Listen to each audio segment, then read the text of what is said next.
Welcome back to my channel, The Learning Library.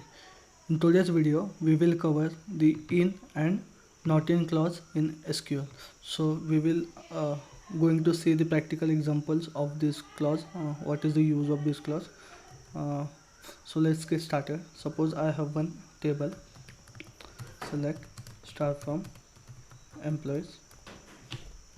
I have this table and I want to get only those employee where employee ID equals to 100, employee ID equals to 101. So I want to get only those employee details where employee ID equals to 100 and employee ID is equal to 101. So I can do this by using where condition and equal to operator, like select start from employees where employee ID equals to 100. So this will give me all the details of employee where employee equals to 100 and employee equals to 101. I want to add one more employee ID, so that I can do like this, or employee ID equals to 101. So I will get all the employee details where employee equals to 100, the employee equals to 101. Suppose I want to get another, like employee equals to 102. So I need to add one more or here, or employee ID equals to 102.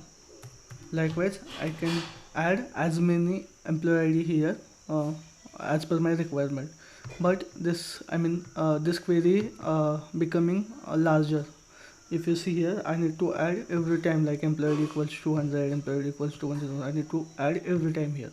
So I can reduce the query by using in clause here. So I can write the same query like select start from employee where employee ID in, and in bracket I will give like 100.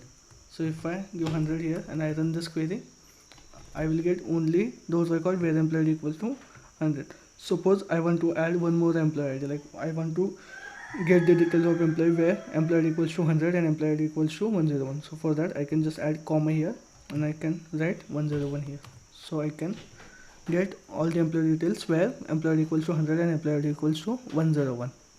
Likewise, I can add as many employee ID as per my requirement. So this is how in operator or in clause will work. So this is on in clause.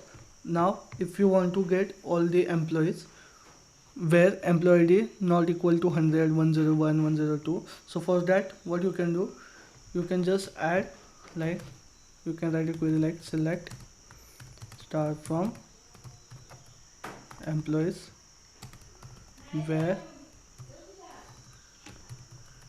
employee ID not in, and in bracket you will write 100. So this will give all the employee details where employee equals to not 100. So it just ignore employee equals to 100 and give all the records where employee is not 100. So this is how not in will work. If I write 101, so 101 now it's coming, but if I write 101 in my not in clause, so it is not taking 101. It is it will show all the records excluding these two records. So this is how not in will work. So these are very simple in and not in and useful clauses in SQL.